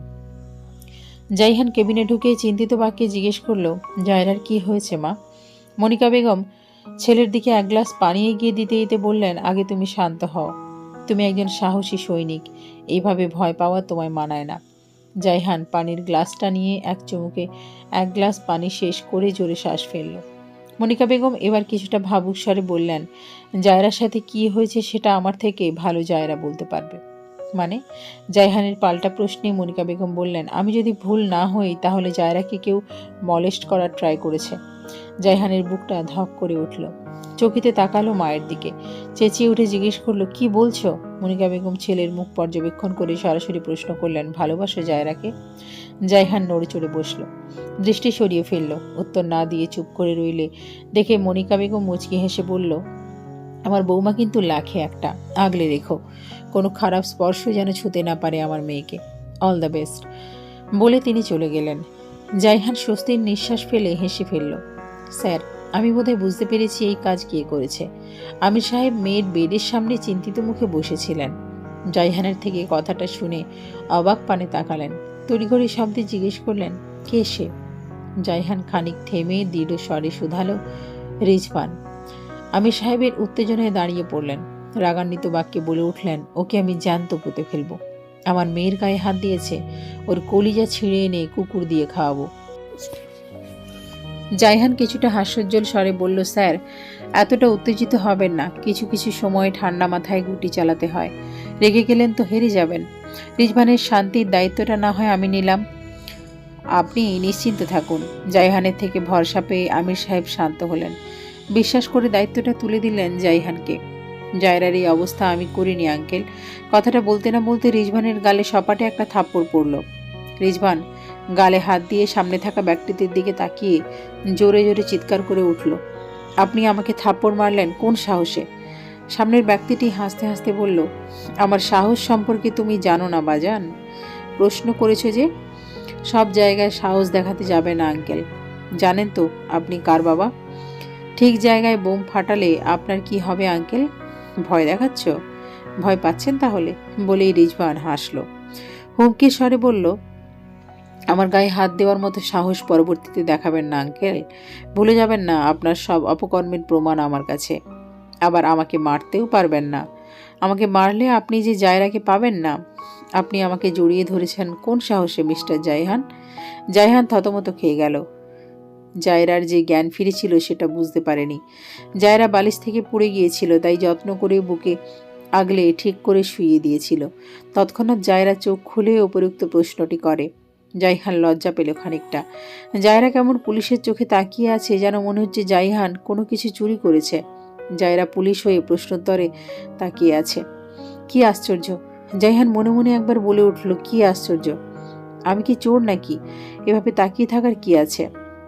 তৎক্ষণাৎ মস্তিষ্ক উত্তর দিল, মিস্টার জাইহান, আপনি পুরো দুনিয়ার চোখে পুলিশ হলেও ভালোবাসার মানুষটার কাছে চোর। মিস জায়রার মন চুরি করার অপরাধে আপনার যাবজ্জীবন জেল হতে পারে। এখন চোরের মতো চুপ করে আছেন কেন? এটা আবার কে বলল? জাইহান হকচকিয়ে তাকালো। জায়রা বলেছে মানে কি? একদম সোজা চোর বানিয়ে দিল। না, এই অপমান সহ্য করা যাচ্ছে না। কিন্তু কি আর করার, এখন যেহেতু অন্যায় করেছে সেহেতু বড় গলা করা যাবে না। তাহলে প্রেমের আগেই প্রেমিকা মেরে তক্তা বানিয়ে দেবে। তখন কি জাইহানের সম্মান থাকবে? আকাশ কুসুম ভেবে অপরাধীর ন্যায় মাথা নিচু করে উত্তর দিল, আপনার কোথাও ভুল হচ্ছে মিসেস জায়রা, আমি আপনাকে জড়িয়ে ধরিনি। জায়রা রেগে তাকালো, কটমট দৃষ্টিতে জাইহানের চোখে চোখ রেখে বলল, আপনার কি আমাকে অন্ধ মনে হয় মিস্টার জাইহান? জাইহান এবার কেন যেন একটু সাহস পেল, মনে জোর বাড়ল, শান্ত বাক্যে বলে উঠল, একদম না মিসেস জায়রা। জায়রা থমকালো, অবাক স্বরে জিজ্ঞেস করলো, ওয়েট, মিসেস জায়রা মানে? আমাকে দেখে কি বিবাহিত মনে হয়? জাইহান কিছু না জানার ভান করে বলল, কাল সন্ধ্যায় রাস্তায় আপনার স্বামী আমাকে থ্রেট করেছিল। যদি আপনি বিবাহিত না হন তাহলে সে আমাকে থ্রেট করলো কিভাবে? ও হ্যাঁ, আজ সকালে আবার দেখতেও এসেছিল, কান্নাকাটি করছিল দেখলাম, খুব ভালোবাসে বোধহয়। জায়রা আঁতকে উঠল, রাগে শরীর রিরি করতে শুরু করলো, গর্জে উঠে বলল, আমি অবিবাহিত মিস্টার জাইহান, কান খুলে শুনে রাখেন, আমার কোনো স্বামী নেই, আমার কেউ নেই, আমি ঘৃণা করি ওই লোকটাকে, প্রচণ্ড ঘৃণা করি। ঘৃণা করো? আর বলতে পারলো না, হাঁপাতে শুরু করলো, চোখ দিয়ে ঝরঝর করে পানি পড়া শুরু করলো। জায়রা মাথা এক হাতে চেপে ধরলো, অন্য হাতে জাইহানের বাহু খাবলে ধরলো, মাথা ঘোরানো শুরু হয়ে গেল। জায়রার অবস্থা দেখে জাইহান ভয় পেয়ে গেল, জায়রাকে আঁকড়ে ধরতে গিয়েও থেমে গেল। চিন্তিত বাক্যে বলতে লাগলো, মিস জায়রা, কি হয়েছে? কষ্ট হচ্ছে? কোথায় কষ্ট হচ্ছে? আমাকে বলুন, ডাক্তার ডাকবো? জায়রা, জায়রা। জায়রার মনে হচ্ছে এক্ষুনি জ্ঞান হারাবে, তবুও জায়ানের দিকে নিবু নিবু চোখে তাকালো। মানুষটার চোখে মুখে ভয়, হাসি খুশি মুখটা শুকিয়ে গেছে মুহূর্তেই। শেষবারের মতো দুটো ডাক জায়রার বুকে তীরের মতো বেঁধল। কি মায়া! কই আগে তো কেউ এত মায়া নিয়ে রাখেনি। এই মানুষটা কেন এত মায়া বিষরে ডাকলো? কেন? মানুষটাকে জায়রাকে আগের থেকে চিনতো? একদিনের পরিচয়ে কেউ এত মায়া করে ডাকতে পারে? জায়রা কিছু বলতে গিয়েও পারল না, ঢুলে পড়লো জায়হানের বুকে। জ্ঞান হারানোর আগে বুঝতে পারলো জায়হান খুব যত্নে নিজের বুকে জায়রাকে আগলে নিচ্ছে। জায়রা জ্ঞান হারাতেই জায়হানের বুকটা ধক করে উঠল। জায়হান এবার চেঁচিয়ে ডাকলো, জায়রা, এই জায়রা, চোখ খুলুন, শুনতে পাচ্ছেন? চোখ খুলুন না, ভয় হচ্ছে আমার, খুব ভয় হচ্ছে, আপনাকে হারানোর ভয় পাচ্ছি আমি। জায়রা শুনছেন? না, আর ডাকতে পারল না। জাইহানের গলার স্বর রোদ পাচ্ছে, হাত কাঁপছে, বুক কাঁপছে, ভয়ানক যন্ত্রণা, ভালোবাসার মানুষটাকে কষ্ট পেতে দেখার যন্ত্রণা। জাইহান চেঁচিয়ে ওর মাকে ডাকতে লাগলো, নার্সদের ডাকতে লাগলো। জাইহানের কণ্ঠস্বর শুনে মনিকা বেগম দৌড়ে আসলেন। তিনি পাশের কেবিনে রোগী দেখছিলেন। হঠাৎ ছেলের এমন চেঁচামেচিতে দৌড়ে এসে জিজ্ঞেস করলেন, কি হয়েছে বাবা? চোখ গেল জায়রার দিকে। জায়রাকে জাইহানের বুকে দেখে অবাক পানে বললেন, জায়রার কি হয়েছে? এভাবে ধরে রেখেছো কেন? জাইহান অসহায় চোখে তাকালো, চোখের ভাষায় বোঝানোর চেষ্টা করলো কিছু। মনিকা বেগম এখনো প্রশ্নোত্তর চোখে তাকিয়ে আছেন। জাইহান এবার অস্পষ্ট স্বরে বলে উঠল, জায়রা আবার জ্ঞান হারিয়েছে মা। মনিকা বেগম নার্স ডাকলেন, কিছু ব্যবহৃত জিনিসপত্র আনার জন্য হুকুম করলেন। জাইহানের উদ্দেশ্যে বললেন, জায়রাকে সাবধানে শুইয়ে দাও। জাইহান জায়রাকে শুইয়ে দিতেই মনিকা বেগম পুনরায় প্রশ্ন করলেন, কি হয়েছিল? আমি তো কিছুক্ষণ আগে চেক আপ করে গেলাম, জ্ঞান ফিরেছিল মেয়েটার, সবকিছু স্বাভাবিক ছিল, তাহলে আবার জ্ঞান হারালো কেন? জাইহান চুপ করে রইল, কি উত্তর দেবে? জায়রার এই অবস্থার জন্য নিজেকে দায়ী মনে হতে লাগলো। কি দরকার ছিল জায়রাকে মিথ্যে বলার? কি দরকার ছিল এসব কথা বলার? কিন্তু যে মেয়ে ওই ছেলেটাকে এত ভালোবাসে, সে হঠাৎ ভালোবাসার মানুষটার নাম শুনে এভাবে রেগে যাবে কেন? এত হাইপার কেন হবে? কি কারণ? জানতেই হবে। আজকের মধ্যে 10 জন মেয়ে লাগবে আমার। কিভাবে ম্যানেজ করবে তুমি জানো। রাত 10টায় বোট ছাড়বে, এর মধ্যে 10 জন মেয়ে এনে আমার চোখের সামনে হাজির করবে, বুঝতে পেরেছ? সামনের ব্যক্তিটির কথা শুনে রিজওয়ান ক্রোধে ফোঁস করে শ্বাস ছাড়ল। রাগান্বিত স্বরে বলল, একদিনের মধ্যে 10 জন মেয়ে ম্যানেজ করা পসিবল? ব্যক্তিটি হাসলেন, বেশ জোরালো স্বরে বলে উঠলেন, অবশ্যই পসিবল। রিজওয়ান পাল্টা প্রশ্ন করে বসল, কিভাবে? ব্যক্তিটি দৃঢ় কণ্ঠে বললেন, গ্রামের দিকে যাও, ঢাকার আশেপাশে অনেকগুলো গ্রাম আছে। তো সব কি তোমাকে বলে দিতে হবে? জি, বলে দিতে হবে, কারণ আপনার এমন অসময়ের আবদার আমার পূরণ করা সম্ভব নয়। ব্যক্তিটি হাসলেন, শান্ত বাক্যে বললেন, গ্রামের মেয়েরা বেশিরভাগ সহজ সরল হয়। আর লোকটির কথা সম্পূর্ণ শেষ হওয়ার আগেই রিজওয়ান বাদ সাধল, বলল, আপনি তো আদিম যুগের, তাই ভেবেছেন এখনকার গ্রামের মেয়েরাও আদিম যুগে আছে। আজকাল গ্রামের মেয়েরা শহরের মেয়েদের থেকেও স্মার্ট। ব্যক্তিটি হাসলেন, নিজের প্ল্যানটা সাজিয়ে বলল রিজওয়ানকে, আমিনা বেগম রান্না করছিল। এর মধ্যেই সালমান এসে হাঁক ছেড়ে বলল, চাচি, ও চাচি, কই তুমি? বাড়িতে আছো নাকি? এদিকে আসো, জরুরি কত কথা আছে তোমার সাথে। আমিনা বেগম সালমানের স্বর শুনে দৌড়ে আসলেন রান্নাঘর থেকে, মুখে হাসি টেনে বলে উঠলেন, আল্লাহ গো, কেডায় আইছে আমার বাজান দেহি, কতদিন পর বাজান তুই আইলি। সালমান এগিয়ে এসে আমিনা বেগমকে সালাম দিয়ে হাসি মুখে বলে উঠল, চাচি, তোমার লাগে একটা খুশির খবর লইয়া আইছি। আমিনা বেগম অবুঝের মতো জিজ্ঞেস করলেন, কি খবর বাজান? সালমান আগে সাবধানতার স্বরে জিজ্ঞেস করলো, লিলি কই, বাড়ি আসেনি? না, ওই স্কুলে। সালমানের মুখে হাসি ফুটলো, উত্তেজিত বাক্যে বলতে শুরু করলো, চাচি, তোমার এখন থেকে আর কোনো দুঃখ থাকবো না। তোমার লিলির লাইগা আমি একটা কাজ জোগাড় কইরা আনছি। আমিনা বেগমের মুখের হাসি উধাও হয়ে গেল। বেজার মুখে বললেন, আমার ওই ছোট্ট মাইয়া দ্বারা কি কাম করবো বাজান? সালমান আগের নাই দুঃখী দুঃখী বাক্যে বলল, চাচি, চাচার তো বড় অসুখ। এই অসুখের চিকিৎসা করানোর লাইগা মেলা টাকার দরকার। তুমি একলা একলা কত দিক করবা? তোমারও তো বয়স হয়েছে। এখন যদি টাকার অভাবে চাচায় মইরা যায়, এটা কি ভালো হইব? আমিনা বেগমের মুখটা আরও চুপসে গেল। তার চোখের কোণে পানি জমেছে। জিজ্ঞেস করলেন, কি কাম জোগাড় করছো বাজান? সালমান উৎসুক স্বরে বলে উঠল, ভালো কাম, স্কুলে পড়াইব, ছোট ছোট বাচ্চাগো ম্যাডাম হইব। আমিনা বেগমের মুখে হাসি ফুটল, খুশিতে চোখ মুখ চকচক করে উঠল। জিজ্ঞেস করলেন, সত্য কইতেছ? হ চাচি, আগে লিলিরে তুমি রাজি করাও, তাইলে আজকা রাইতে আমি লিলিরে নিতে আইমু। আমিনা বেগমের মুখটা আবার চুপসে গেল। আজকে রাতেই? মনটা মানছে না। রাস্তার মাঝে সেনাবাহিনীর পোশাকধারী এক সৈনিকের কলার চেপে ধরে দাঁড়িয়ে আছে জায়রা। রাস্তায় উপস্থিত জনগণের চোখ বিস্ময়ে কোটর ছেড়ে বেরিয়ে আসার উপক্রম। কি আশ্চর্যকর সাহস মেয়েটার! সৈনিকটির চোখে ভয়, তবুও রাগান্বিত বাক্যে বলল, ম্যাম, আমার কলার ছাড়ুন, আপনি কিন্তু বড্ড বেশি বাড়াবাড়ি করছেন। আমার ধৈর্যের পরীক্ষা নেবেন না। জায়রাও কম কিসে দ্বিগুণ রাগী বাক্যে প্রশ্ন ছুড়ল, বাড়াবাড়ির কিছুই দেখেননি, এবার দেখবেন। আপনার নাম কি জাহিদ চৌধুরী? সৈনিকটি ভীত স্বরে জবাব দিল, জি। দেখতে পাচ্ছেন না? জায়রা চোখ রাঙিয়ে বলল, জি দেখতে পারছি, অন্ধ না আমি। তবুও জিজ্ঞেস করে শিওর হয়ে নিলাম। জাহিস এবার অধৈর্য কণ্ঠে কিছুটা হুমকি দিয়ে বলল, ম্যাম, আমার কলার ছাড়ুন, আপনি কিন্তু আমাকে ভরা রাস্তায় হেনস্থা করছেন। আমি কিন্তু আপনার বিরুদ্ধে স্টেপ নিতে বাধ্য হব। জায়রা মুচকি হাসলো, চোখে মুখে কোনো রকম ভয়ের চিহ্ন দেখা গেল না। বরং জায়রা খুব শান্ত, যেন জাহিসের কথায় পাত্তা দিচ্ছে না। জায়রা সামান্য হেসে বলে উঠল, সরি, আমি ভয় পাচ্ছি না। জাহিস জায়রার মুখের হাসির দিকে তাকিয়ে অবাক হয়ে গেল। মেয়েটা খুব সুন্দর করে হাসে। কি মনোমুগ্ধকর সে হাসি! আচ্ছা, সব মেয়েরাই কি এত সুন্দর করে হাসে? কই, জাহিস তো আগে দেখিনি, নাকি খেয়াল করেনি কাউকে সেভাবে, কি জানি। জায়রা জাহিসকে এভাবে তাকিয়ে থাকতে দেখে ভুরু কুঁচকে প্রশ্ন করল, আমি মানুষ, এলিয়েন না, এভাবে দেখার কোনো দরকার নেই। মিস্টার সৈন্য? সৈন্য? সেটা আবার কে? প্রশ্নটা দমিয়ে রাখতে না পেরে, সৈন্য কে? কে আপনি? জাহিস ভরকালো। রাস্তার জনগণের দিকে একবার চোখ দিয়ে চাপা স্বরে বলল, আমার কলারটা ছাড়ুন প্লিজ, রিকোয়েস্ট করছি। আমাকে সম্মান না দিন সমস্যা নেই, কিন্তু আমার ইউনিফর্মটাকে অন্তত সম্মান দিন। আমি সব মেনে নিলেও আমার গায়ের ইউনিফর্মের অসম্মান মানতে পারি না। জায়রা ছেড়ে না দিয়ে বলল, আগে কার্ড দেখান। জাহিস পকেট থেকে কার্ড বের করে দেখালো জায়রাকে। জায়রা সাথে সাথে জাহিসের কলার ছেড়ে দিল। কিছুটা অনুতপ্তের স্বরে বলে উঠল, দুঃখিত, তবে আপনি আমার সাথে অন্যায় করেছেন, আর অন্যায়কারী কাউকে আমি ছেড়ে দিই না, এমনকি নিজের ভালোবাসার মানুষটাকেও না। শেষ কথাটা বলতে গিয়েও জায়রার কণ্ঠস্বর কেঁপে উঠল। জাহিসের দৃষ্টিতে জায়রার ছলছল চোখ এড়াল না। মেয়েটা বাকি সবার থেকে অন্যরকম, সবসময় বাঘিনীর ন্যায় আচরণ। একটা ভুলের জন্য জাহিসের মতো শক্তপোক্ত ছেলেকে ছাড়ল না, আর বাকি ছেলেরা তো কিছুই না। জাহিস কিছু একটা ভেবে মুচকি হাসল।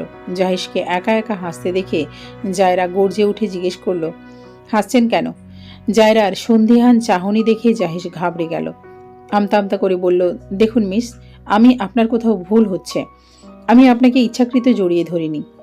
আমি একজনকে তাড়া করছিলাম, তাকেই ধরতে যাওয়ার সময় আপনি সামনে এসে পড়েন। একটা অ্যাক্সিডেন্ট হয়ে গেছে, প্লিজ ক্ষমা করবেন, আসি। জায়রা সৌজন্যতার হাসি উপহার দিল। জাহিস চোখে সানগ্লাস পরতে পরতে বলে উঠল, এই যে মিস বাঘিনী, পরের কোনো ছেলেকে পেলে এভাবে হামলে পড়বেন না। সব ছেলেরা আমার মতো ভালো হয় না, বুঝলেন? আসি, আল্লাহ হাফেজ। বলেই জায়রাকে কিছু বলতে না দিয়ে চলে গেল। জায়রা কিছুক্ষণ একা একা বকবক করে কলেজের ভেতরে ঢুকে গেল।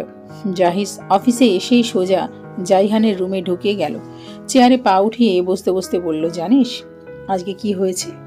জাইহান কিছু একটা করছিল, এর মধ্যে জাহিসের এমন উদ্ভট প্রবেশ দেখে চোখ তুলে তাকালো। শান্ত বাক্যে বলল, আমার কি কোনো এক্সট্রা পাওয়ার আছে? জাহিস দুই দিকে মাথা নাড়িয়ে বলল, না তো। তাহলে জানবো কিভাবে? জাহিসের মুখ চুপসে গেল। পরক্ষণেই জাইহানের কথায় পাত্তা না দিয়ে বলে উঠল, আরে শোন না ভাই, আমি তো বধির না। জাহিস মুখ গোমড়া করে ফেলল, বলল, সবসময় ফাজলামি ভালো লাগে না। একটা দরকারি কথা শেয়ার করতে এসেছি আর তুই কিনা এমন হেয়ালি করছিস। জাইহান চোখ তুলে তাকালো। জাহিসের গোমড়া মুখ দেখে নরম সুরে বলল, আচ্ছা বল, শুনছি। জাহিস গোমড়া মুখ করেই বলল, রিকোয়েস্ট করে বলে বার। জাইহান মুচকে হাসল, কথা না বাড়িয়ে অনুরোধ বাক্যে বলল, আপনার মহামূল্যবান কথাটা বলে আমাকে উদ্ধার করুন ভাইজান। জাহিস হেসে ফেলল। জাইহানও হাসল বটে। জাহিস উত্তেজিত স্বরে বলে উঠল, আমি না একটা মেয়েকে ভালোবেসে ফেলেছি। জাইহান হাতের কলম রেখে চকিতে তাকালো। চোখের পাতা ঝাপটে প্রশ্ন করল, ভুল শুনছি? জাহিস লজ্জা মিশ্রিত কণ্ঠে বলল, না, ঠিক শুনেছিস। জাইহান কেসে উঠল। জাহিস পানির গ্লাস এগিয়ে দিতে দিতে বলল, আগে পানি খেয়ে নে। জাইহান হাত দিয়ে থামিয়ে বলে উঠল, তুই তো কবে যেন আমার হার্ট অ্যাটাক করিয়ে ফেলবি রে। তা ঘটনা কি আগে বল। জাহিস রাস্তায় ঘটে যাওয়া ঘটনাটা শেয়ার করলো। তা শুনে জাইহান হেসে ফেলল। হাসতে হাসতে বলল, যে মেয়ে ভরা রাস্তায় তোকে অপমান করলো আর তুই তাকে ভালোবেসে ফেললি, লজ্জা নেই তোর? জাহিস রাগে বিড়বিড় করে বলে উঠল, তুই চুপ থাক, নিজের কাজে মনোযোগ দিয়ে কর। বলে উঠে দাঁড়ালো। বিড়বিড় করতে করতে চলে গেল। জাইহান জাহিসের যাওয়ার পানে তাকিয়ে বলে উঠল, দোয়া করি তুই তোর ভালোবাসার মানুষটাকে খুব তাড়াতাড়ি নিজের করে পেয়ে যা। খালা, কি হয়েছে? এভাবে কান্না করছেন কেন? জাইহান বাড়ি ফিরে দেখে আমিনা বেগম ড্রয়িং রুমে বসে হাউমাউ করে কাঁদছে। পাশে মনিকা বেগম বসে আছেন। কিছু একটা বলে সান্ত্বনা দেওয়ার চেষ্টা করছেন। আমিনা বেগমকে আজকে বাড়িতে দেখে জাইহান বেশ খানিকটা অবাক হয়েছে। তিনি তো গ্রামে গিয়েছিলেন, কয়েকদিন থেকে আসার কথা, তাহলে আজ কেন আসলো? কান্নাই বা করছে কেন? জাইহানের কথা শুনে আমিনা বেগম দৌড়ে আসলেন জাইহানের দিকে। জাইহানকে জড়িয়ে ধরে কাঁদতে কাঁদতে বলে উঠলেন, বাবা গো, ও বাবা, আমার সব বোনাশ হয়ে গেছে, আমারে বাঁচাও বাবা। জাইহান তাকে শান্ত করে বলে উঠল, খালা, আপনি কান্না থামান, কি হয়েছে আমাকে বলেন, আমি সাধ্যমতো চেষ্টা করব আপনাকে সাহায্য করার। আঙ্কেলের কিছু হয়েছে? অসুস্থ হয়ে পড়েছে? আমিনা বেগমকে এনে সোফায় বসালো। মনিকা বেগম এক গ্লাস পানি এনে দিয়ে বললেন, আপনি সব গুছিয়ে বলুন জাইহানকে, ও নিশ্চয়ই আপনাকে সাহায্য করবেন। আপা, আমিনা বেগম পানিটুকু শেষ করে সবটা গুছিয়ে বলল জাইহানকে। সব শুনে জাইহান দাঁড়িয়ে পড়ল। অবাক বাক্যে চেঁচিয়ে জিজ্ঞেস করলেন, আপনি ওইটুকু মেয়েকে কি করে একজনের সাথে পাঠিয়ে দিলেন? খালা, আজকাল কেউ বিশ্বাসী না, এখন আমি কি করব? জাইহানের মাথা কাজ করছে না। তবুও আমিনা বেগমকে সান্ত্বনা দিয়ে বলে উঠল, লিলিকে সেভ করে আনার আমি সর্বোচ্চ চেষ্টা করব খালা, বাকিটা আল্লাহ ভরসা, আল্লাহকে ডাকুন। বলেই জাইহান বেরিয়ে গেল। যে করেই হোক লিলিকে বাঁচাতে হবে, লিলির কোনো ক্ষতি হতে দেওয়া যাবে না। একটা ভাঙাচোরা রুমে বন্দি হয়ে আছে লিলি সহ কয়েকটা মেয়ে। লিলির হাত পা বাঁধা, মুখ বাঁধা। কিশোরী লিলির মন মস্তিষ্ক জুড়ে শুধু ভয়। চোখ দুটো ভয়ে চাতক পাখির মতো বাঁচার উপায় খুঁজছে। এটা কোথায়, কোন জায়গা? লঞ্চ, ট্রলারের শব্দ শোনা যাচ্ছে। কোনো নদীর পাড়ের এলাকা হয়তো। লিলি তো কিচ্ছু চেনে না, জানেও না। কয়েকটা মেয়ে গোঙাচ্ছে, ওদের জামা কাপড় রক্ত লেগে আছে। সদ্য 9-এ ওঠা লিলি বুঝতে পারলো না এই রক্ত কিসের। তাহলে কি লোকগুলো ওদের এভাবে মেরেছে? কেন মেরেছে? বাকিটা সবাই কাঁদছে। এদের মধ্যেই রুমে প্রবেশ করলো এক ছেলে। বয়স কত হবে, 28 থেকে 29-এর চেয়ে বেশি, কে জানে। বুঝতে পারলো না লিলি। ছেলেটা দেখতে শুনতে ভালো হলেও লিলির একটুও ভালো লাগছে না, কেমন যেন লাগছে। নেশা করেছে। চোখ দুটো এমন লাল কেন? চোখের চাহনিটাও কি বিশ্রী, মুখের হাসিটাও বিশ্রী। ছেলেটা লিলির দিকে এগিয়ে আসতেই লিলি ভয়ে জড়সড় হয়ে গেল। ছেলেটা এসে লিলির একদম গা ঘেঁষে বসলো, বলে উঠল, কি সুন্দর ঘ্রাণ, আমার পার্টনার হিসেবে তোমাকে চাই, হবে কি আমার বেড পার্টনার? লিলি বুঝতে পারলো না। হুট করেই লোকটা লিলির বুকের আকর্ষণীয় অংশে চেপে ধরলো। দুই হাতে শক্ত করে চেপে ধরতেই লিলি ব্যথায় নড়ে চড়ে উঠল, কিন্তু মুখ দিয়ে শব্দ করতে পারলো না। কেমন দম আটকে আসছে ওর। কি হবে ওর সাথে? ছেলেটা লিলির বুকে হাত দিয়ে নিজের খায়েশ মেটাতে মেটাতে বলে উঠল, I need you babes, I can't control my myself লিলিকে কোলে তুলে নিল। লিলির চেয়েও কিছু করতে পারছে না। আজ নিশ্চয়ই ওর সাথে খারাপ কিছু হবে। আমার কষ্ট হইতাছে, আমারে ছাড়েন, আমার ব্যথা লাগতাছে, আমি তো মইরা যামু, ছাড়েন আমারে। লিলির কাতর কণ্ঠে কথাগুলো শুনেও ছাড়ল না। দুজন মিলে একসাথে লিলির শরীরটা খুবলে খাচ্ছে। প্রায় 2 ঘন্টা ধরে চলছে এই অত্যাচার। লিলি এর মাঝে 2বার জ্ঞান হারিয়েছিল, তবুও ছাড়েনি। আর সহ্য করতে পারল না ছোট্ট লিলি। পুনরায় জ্ঞান হারালো। এবার ছেলে দুটো বিরতিতে গেল। একজন হাঁপাতে হাঁপাতে বলে উঠল, ইয়ার মেয়েটা বড্ড নেশালো, কিছুতেই ছাড়তে ইচ্ছে করছে না। দ্বিতীয়জন তাল মিলিয়ে বলে উঠল, বেশি লোড নিতে পারবে না, মারা যেতে পারে। আগের ছেলেটা এবার মুখে বিশ্রী হাসি প্রয়োগ করে বলে উঠল, ডেড বডির সাথে মজাই আলাদা। ছেলেটার কথা শুনে দ্বিতীয়জন নাট ছিটকে বলল, দাঁড়িয়ে প্যান্টের চেন লাগাতে লাগাতে বলল, তুই আস্ত মেয়েবাজ, আয়, আর আমার ইচ্ছে নেই, আমি যাই। তুই এই মেয়ের সাথে যা খুশি কর, আমার দেখার বিষয় না, বলেই চলে গেল। যাওয়ার আগে একবার লিলির বস্ত্রহীন নিস্তব্ধ দেহের দিকে তাকাতে ভুলল না। মিস জায়রা, শুনছেন? জায়রা সবেমাত্র কলেজ থেকে বেরিয়েছে। পেছন থেকে পরিচিত কণ্ঠ শুনে দাঁড়িয়ে পড়ল। ঘুরে তাকিয়ে পরিচিত একজনের মুখ দেখে ঠোঁটোদ্বয়ে হাসি ফুটল। হাস্যোজ্জ্বল বাক্যে বলল, শুনছি মিস্টার জাইহান। জাইহান মুচকি হাসল। জায়রা চোখ সে আড়ায়নি। ছেলেটা খুব সুন্দর করে হাসে, কিন্তু কেন? ছেলেদের এমনভাবে মেয়েদের হাসতে হবে কেন? এমন হাসি দিয়ে সে যে কোনো মেয়ে প্রেমে পড়ে যাবে। ধুর, কি ভাবছি! নিজের ভাবনায় নিজেই বিরক্ত হলো জায়রা। মনে মনে বলে উঠল, জীবনে দ্বিতীয়বার যে আসবে সে খুব দামি হবে, পারফেক্ট নয়, পার্মানেন্ট হবে। জাইহান জায়রার দিকে এগিয়ে এসে শান্ত বাক্যে জিজ্ঞেস করলো, কিছু প্রশ্ন করার ছিল আপনাকে, যদি আপত্তি না থাকে তাহলে কি একসাথে কোথাও বসতে পারি? জায়রা হেসে বলল, নো মিস্টার জাইহান, বসতে আমার খুব আপত্তি আছে। জাইহানের মুখটা চুপসে গেল। তা দেখে জায়রা হেসে নিচু স্বরে বলল, তবে হাঁটতে কোনো আপত্তি নেই, চলুন একসাথে হাঁটতে হাঁটতে কথা বলি। রাজি মিস্টার জাইহান? জাইহান হেসে ফেলল। ধুর, ছেলেটা বারবার হাসে। হেসে বলল, রাজি মিস জায়রা। দুজন একসাথে হাঁটতে শুরু করলো। জাইহান কিছুটা কনফিউজড, কিভাবে প্রশ্ন করা যায়, যদি কোনো প্রশ্নে জায়রা বিরক্ত হয়। উফ, প্রেমে পড়লে ছেলেরা সব বিষয়ে একটু আধটু কনফিউজড হয়ে যায়। জাইহানের নীরবতা দেখে জায়রা বলে উঠল, আমার সাথে সেদিন কি ঘটেছিল সেটাই জিজ্ঞেস করবেন, তাই তো? জাইহান বরাবরের মতো হাস্যোজ্জ্বল বাক্যে বলল, মেজর জেনারেল আমির হোসেনের মেয়ে যে বুদ্ধিমতী তা আমি আগের থেকেই জানি। জায়রা হেসে ফেলল। জিজ্ঞেস করলো, আমাকে আগের থেকে চিনতেন বুঝি? চিনতাম, তবে স্যারের মেয়ে হিসেবে নয়। তাহলে? আমার হৃদয়ের বাগানে এক ফুল ফুটেছিল, নাম ছিল তার অপরিচিতা। সে ফুলের নাম খুঁজতে গিয়ে পেয়েছি পরিচিতাকে। জাইহানের এহেন বাক্যে জায়রা থমকালো। অবাক পানে তাকালো জাইহানের দিকে। কিছুই বুঝে উঠতে পারল না। অবুঝের মতো প্রশ্ন করলো, কে সে? অপরিচিতা? তুমি। জাইহান কথাটা বলে দাঁড়িয়ে পড়ল। ভয় ভয় চোখে তাকালো জায়রার দিকে। জায়রা অবাক চোখে তাকিয়ে আছে জাইহানের দিকে। সন্দিহান স্বরে জিজ্ঞেস করলো, আমি মানে? জাইহান চটজলদি উত্তর দিল, তুমি। তুমি মানে আপনি? মানে বুঝলাম না যে। আপনি জেনে কি করবেন? এটা তো আমার ব্যক্তিগত বিষয়, আর মানুষটাও আমার ব্যক্তিগত। জায়রার মুখ দেখে মনে হলো কথাটা সে বিশ্বাস করে নিয়েছে। ছোট্ট করে উত্তর দিল, আচ্ছা। জাইহান গোপনে হাঁপ ছাড়ল। 2 হাত পকেটে ঢুকিয়ে প্রশ্ন করলো, সেদিন কি হয়েছিল মিস জায়রা? জায়রা কিছুক্ষণ চুপ থাকলো। হাত দিয়ে চুলের খোঁপাটা খুলে দিল। সাথে সাথে একগুচ্ছ চুল ছড়িয়ে পড়ল সর্বাঙ্গ ছেয়ে। চুলগুলো এখন হাঁটুর 2-3 ইঞ্চি অবধি। কেন? কেটে ফেলতে বুঝি? উত্তেজিত কণ্ঠে জাইহান প্রশ্ন করেই ফেলল, চুল কেটেছেন কেন জায়রা? জায়রা অবাক হলো। এই প্রথম জাইহান শুধু নাম নিয়ে জায়রাকে সম্বোধন করেছে। জাইহানের চোখ মুখে বিষণ্ণতা। কিন্তু কেন? জায়রা ছোট করে উত্তর দিল, হ্যাঁ। জাইহানের বিষণ্ণ স্বর। জায়রা শান্ত বাক্যে উত্তর দিল, 2-1 মাস পর পর চুল কেটে ছোট করে রাখি। জাইহান এবার কেমন অধিকারবোধ খাটিয়ে বলে উঠল, এবার থেকে আর কাটবেন না জায়রা। জায়রা হাসলো। ছেলেটার কণ্ঠে কেমন অধিকার বোধ ফুটে উঠেছে। জায়রা হেসে জবাব সুন্দর করে উত্তর দিল, ঠিক আছে, কাটবো না। খুশি? জাইহান মাথা নাড়িয়ে হেসে ফেলল। বলল, চুল হলো নারীর সৌন্দর্যের প্রতীক, আর লম্বা চুল হলো ইমোশন। ঠিক যেমন আপনি আমার প্রিয়, তেমন আপনার চুলও আমার ভীষণ প্রিয়। আমার প্রিয় জিনিসে হাত লাগাবেন না মিস জায়রা। আমি আপনার প্রিয় মানে? কি বোঝাতে চাইছেন মিস্টার জাইহান? জাইহান থতমত খেয়ে উঠল। কি হয়েছে আজকে ওর? বারবার মুখ ফসকে হৃদয়ের অগোছালো কথাগুলো বেরিয়ে আসছে কেন? জাইহান প্রসঙ্গ পাল্টে প্রশ্ন করলো, আপনাকে কি আপনার হবু স্বামী মলেস্ট করার ট্রাই করেছে মিস জায়রা? জায়রার সাথে সাথে উত্তর দিল, না। তাহলে কি এসে? জাইহানের পাল্টা প্রশ্নে জায়রা নরম সুরে বলা শুরু করলো, আমি জানি না।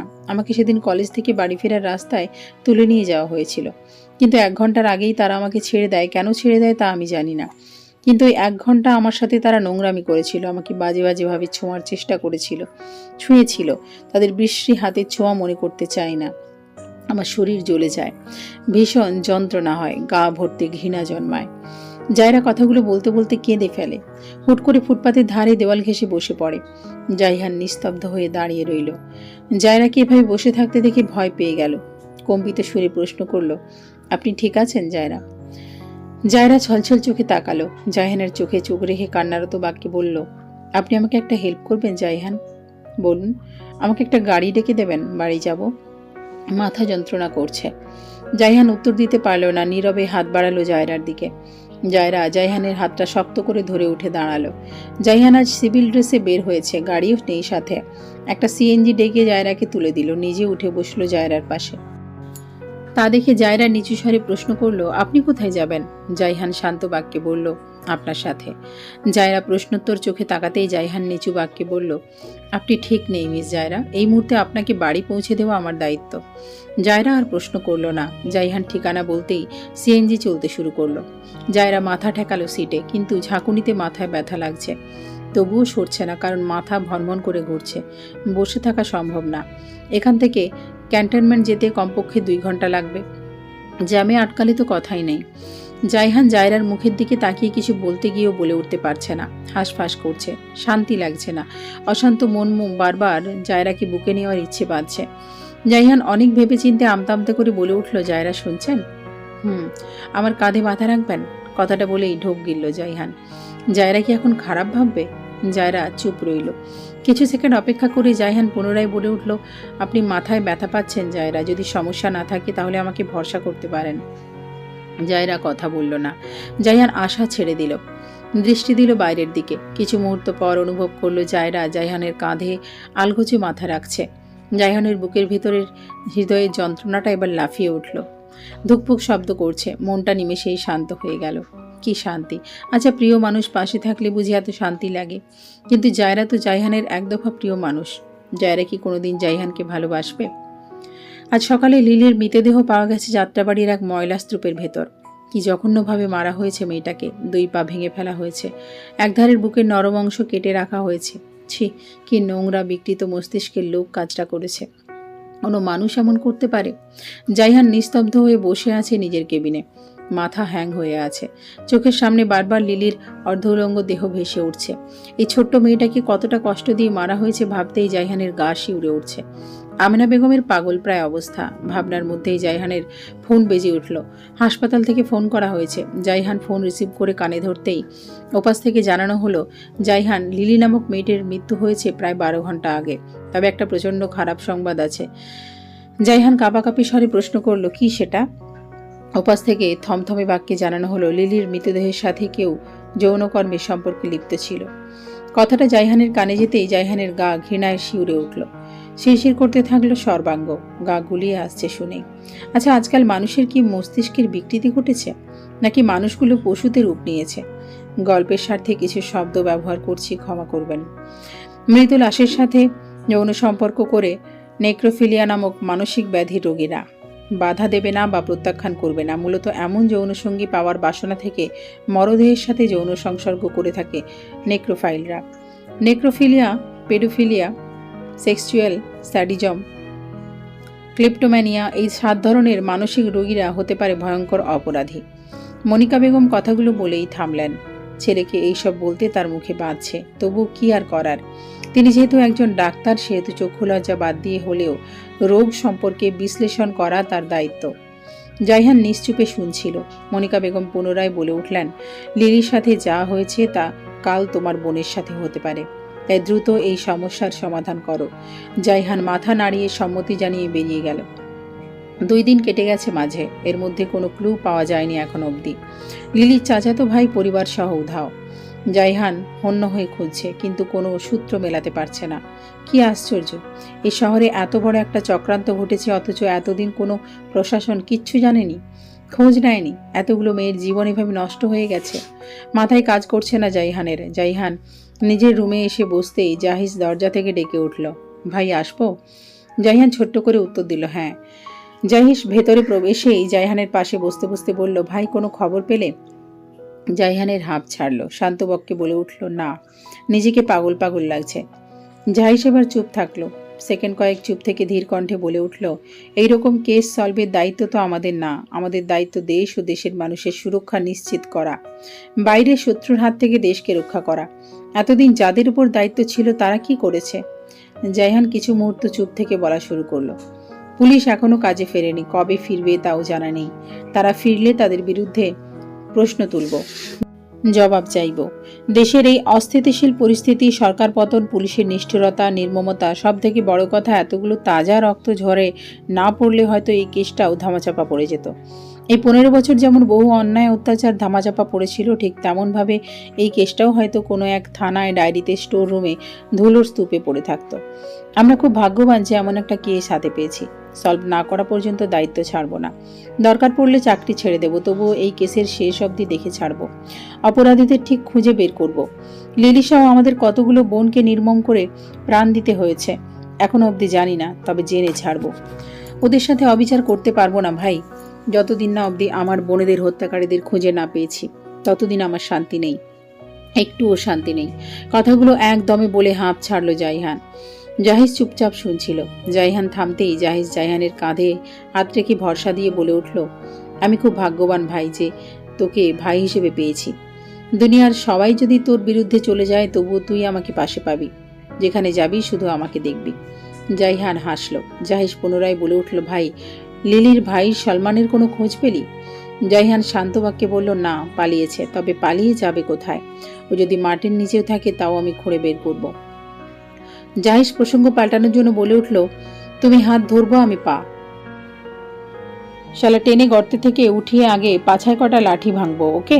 জাইহান হেসে ফেলল। জাহিসকে ধমকে বলল, বেশি পাকামো শিখেছিস? যা ঘুমোতে যা।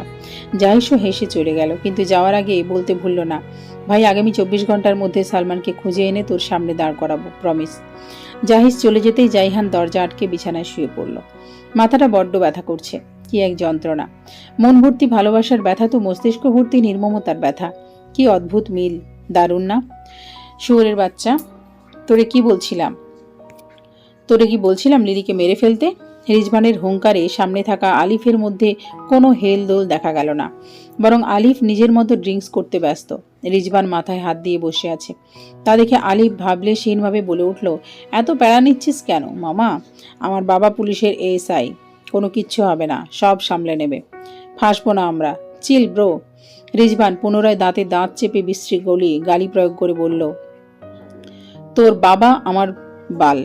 তোমার বাবার ক্ষমতা গত 15 বছর ছিল, এখন আর তোমার বাবার ক্ষমতা নেই, বরং তোমার বাবার গায়ে ওই ইউনিফর্ম দেখলে পাবলিক গণধোলাই দেবে। বোঝাইতে আসে আমাদের। আলিফ হেসে ফেলল, শব্দ করে হাসলো, কিছুটা মন ক্ষুণ্ণ হয়ে উত্তর দিল, মামা, আমার বাবা পুলিশ বলেই কিন্তু এই ঘটনাটা ধামাচাপা পড়ে গেছিল। এতদিন আমার বাবাকে ছায়া বানিয়ে তোরা নিজেদের মধ্যে সাধ্য হাসিল করেছিস, আর এখন আমার বাবার উপকার ভুলে গেলি? ভেরি ব্যাড মামা, ভেরি ভেরি ব্যাড। রিজভান কিছুক্ষণ চুপ থাকলো, জিজ্ঞেস করলো, লিলিকে কেন মারলি? আলিফ ঠোঁট বাঁকিয়ে হাসলো, হেসে হেসে বর্ণনা করতে লাগলো, মামা, ওই মেয়ের যে ফিগার, বিশ্বাস কর ছাড়তেই ইচ্ছে করছিল না, কিন্তু শালার আমার পোড়া কপাল, শালির রক্ত কিছুতেই থামছিল না। রিজভান চকিতে তাকালো, জিজ্ঞেস করলো, তার মানে রক্তক্ষরণে মৃত্যু হয়েছে লিলির? আলিফ আফসোসের ভঙ্গিতে বলল, হ্যাঁ। রিজভান চুপ করে গেল। আলিফ প্রশ্ন করলো, তোর জানে জিগার নোভা মামনি কই? রিজভান চোখ তুলে তাকালো, রাগী বাক্যে বলে উঠল, ও আমার জিএফ, ওকে নিয়ে কোনো রকম বাজে কমেন্ট করবি না। আলিফ হেসে বলেই ফেলল, জায়রা কই? রিজভানের দাঁতে দাঁত চেপে বলে উঠল, ওই শালিরে তো আমি উচিত শিক্ষা দিয়ে ছাড়বো। আমাকে যেভাবে অপমান করেছে তার শাস্তিও পাবে। মামা, জায়রার মতো সুন্দরীরে রেখে তোর কেন ওই নোভার দিকে নজর গেল? নোভার প্রতি আমি খুব ছোট থেকেই উইক ছিলাম। নোভা যখন থেকে প্রাপ্ত হওয়া শুরু করলো, তখন থেকে ওর প্রতি ফিজিক্যাল ফিলিংস কাজ করতে থাকতো আমার। কতবার নোভাকে ভুলিয়ে ভালিয়ে নিজের চাহিদা পূরণ করেছি হিসেব নেই। বেড পার্টনার বানাতে গিয়ে লাইফ পার্টনার বানিয়ে ফেলেছি। কথাগুলো বলে রিজভান হাসলো। আর যাই হোক, রিজভান নিজের ভালোবাসার প্রতি সঠিক থাকার চেষ্টা করে। আলিফ এবার বেশ গভীর ভাবনা নিয়ে জিজ্ঞেস করলো, এতই যখন নোভার প্রতি তোমার ভালোবাসা, তাহলে জায়রার পেছনে কেন ঘুরঘুর করছিলে? রিজভান শান্ত বাক্যে উত্তর দিল, জায়রাকে হাত করতে পারলে জায়রার বাবার খুব কাছাকাছি থাকা যেত। জায়রাকে একবার নিজের কাছে নিয়ে আসতে পারলে জায়রাকে কেন্দ্র করে এই কেসটা ধামাচাপা দেওয়া যেত, কিন্তু আমার অতি লোভে সব হারালাম। আলিফ হাসল।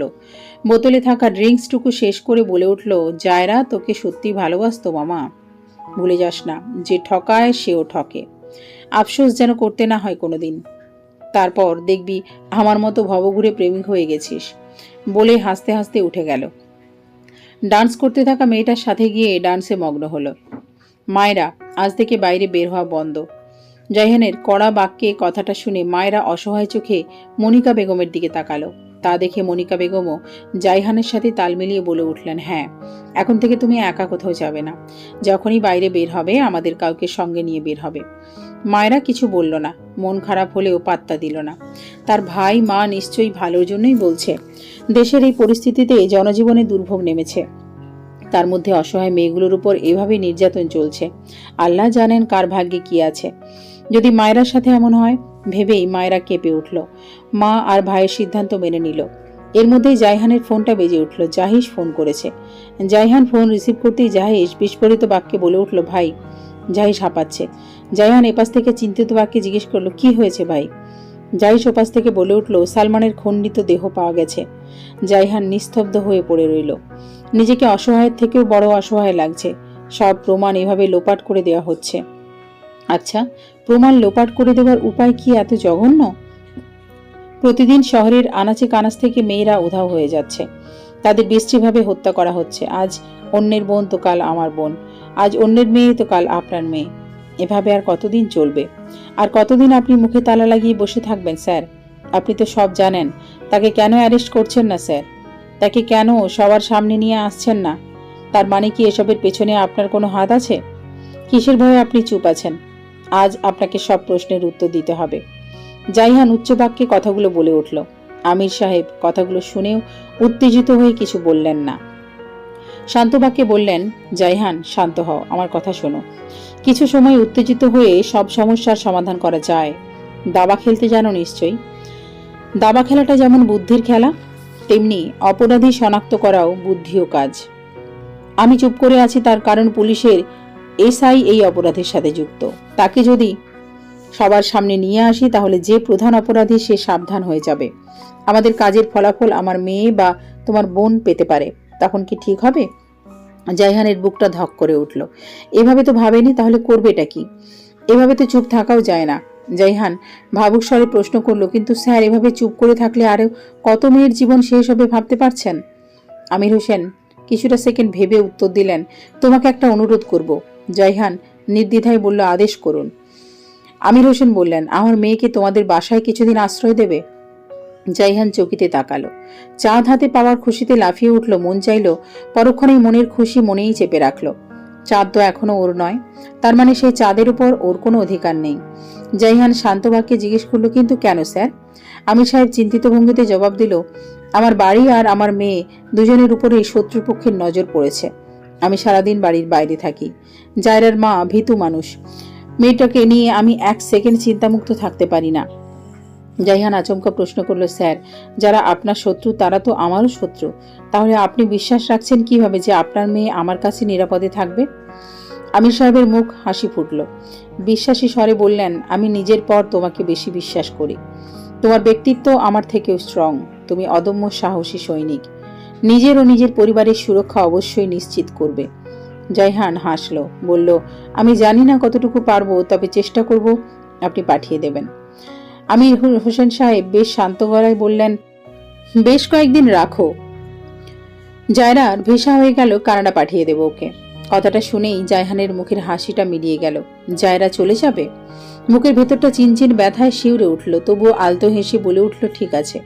পুলিশের এসআই হাসিব ইসলামের পদত্যাগের জন্য আন্দোলন হচ্ছে, কিন্তু তিনি নিজের জায়গাটায় অটল, কিছুতেই পদত্যাগ করবেন না।